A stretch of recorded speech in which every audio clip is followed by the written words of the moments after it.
Hello, I am gonna talk you through my improvisation system for processing the sound of a double bass until it no longer sounds at all like a double bass. Yeah, alright, let's get into it. So I'm going to take you through what's happening. We've got the double bass being bowed, and that is going through a contact microphone on the bridge into a pedal board. We've got a digital delay, reverb, an octave pedal, some fuzz, a phaser, a chorus, and an overtone pedal, and an expression pedal on the floor that controls the amount of volume being sent into this board. That is then going through an audio interface into my laptop, where I've got some more reverb and some echo, delay, I guess. And then that's going into the mixing desk, which is coming out of the speakers. So I'm going to take you through the improvisation techniques that I'm using and what I'm doing with the bass versus what I'm doing with the board and the laptop. So at the end of the chain is the laptop, and the laptop is basically just to put the bass in a space, and the space that I'm putting it in is an unnatural space, a large reverb space, and also a completely wet echo as well, so no dry signal. With the bass, best kind of sounds you can get out of it, anything with the bow is good, but also harmonics.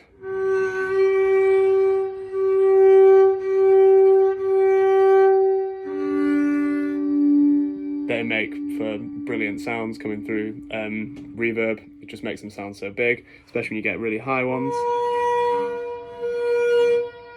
For more haunting sounds, I'm gonna have to pick the bass up for this. You can use weird bits of the bass like there and here, though that doesn't get picked up as much by the contact mic. When using the board as well, there's more reverb I can use. The Boss reverb pedal, the RV6, has a shimmer setting on it. Shimmer reverb is like a synthetic string orchestra, but as a reverb, which is really cool sound, and with the harmonics especially, and more reverb afterwards, creates a crazy space.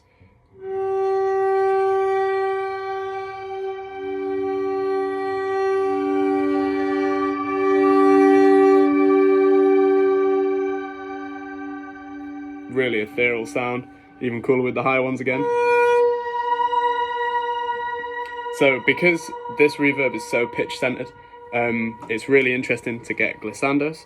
So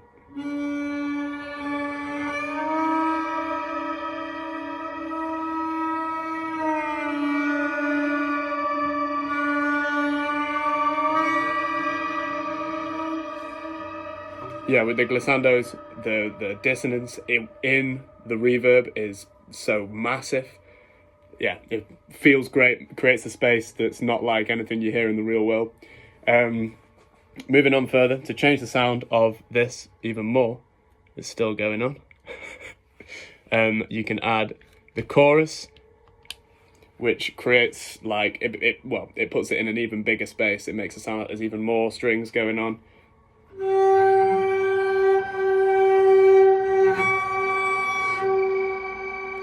The thing about having a bad bow as well is you get all kinds of weird noises. And the phaser too. This will probably be used at some kind of quiet moment because it's a subtle kind of effect, but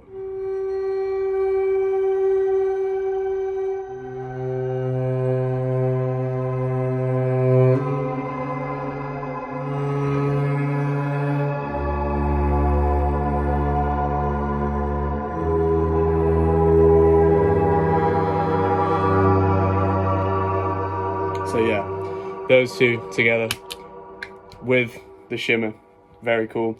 The overtone is another way of distorting the sound even further, and it has a detune feature as well. So if I max the detune filter out and bring the tone up as well, and the balance to max, this is what the overtone sounds like with no dry signal.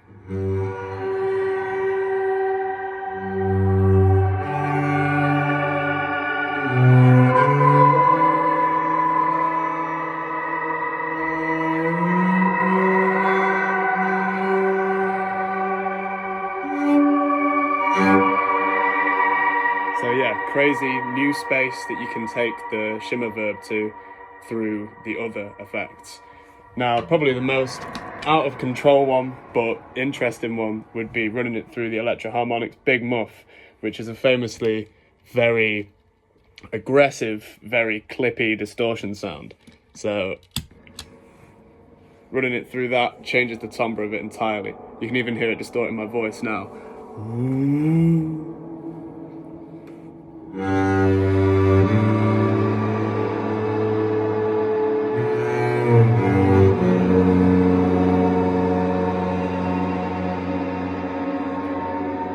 I almost feel like that sounds like crashing waves. So that's another cool thing that you can do with the shimmer verb, running an octave pedal with the Big Muff as well.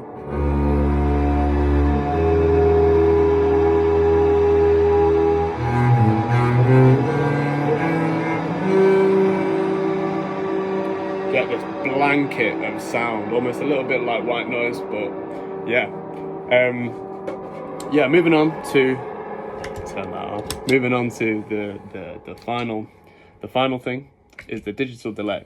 Now there's so much you can do with this pedal, from whether you're just trying to make kind of like atmospheric sounds, like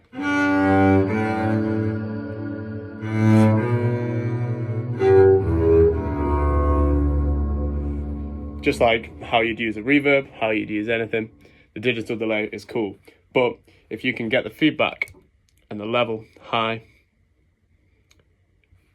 record a sound, you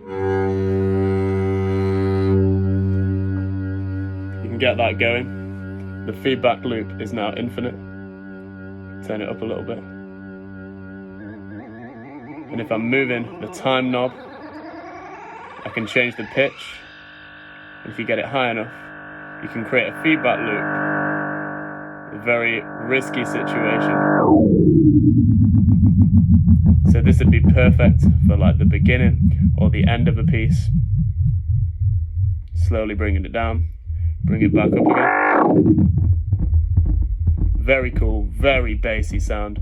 Really careful not to be clipping anything. I've got a dial on the interface that's letting me know if I'm putting too much sound into it. But yeah, this is a very cool system that I can do so many things with.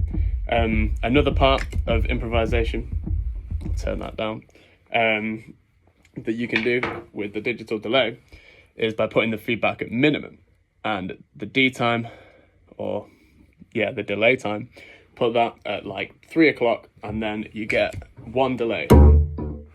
So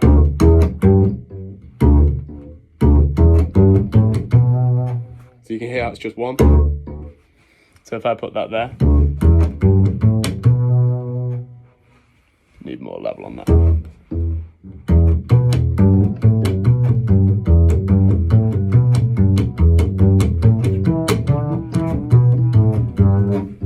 So it's doubling what I'm playing. So you can create like almost counterpoint with yourself.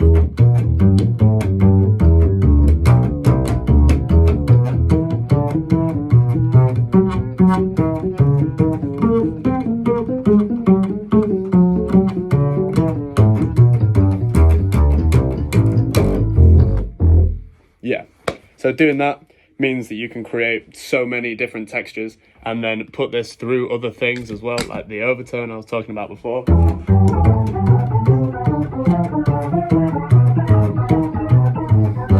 Incredibly hard to play in tune with that one.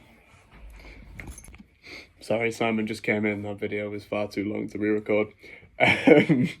But yeah, that's all the basis of my improvisation.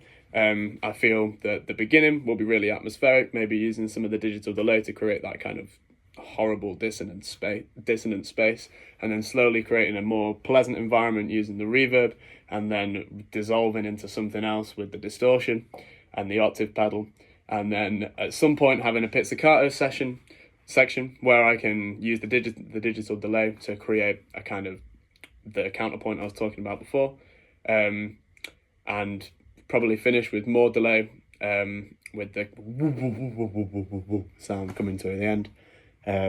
Loads of effects on, loads of stuff happening, with the shimmer verb and everything. So yeah, that's my improvisation system. It's been crazy learning how to use a bow and putting it through this. It's been very interesting to see what sounds I can get. Yeah, I hope you've enjoyed.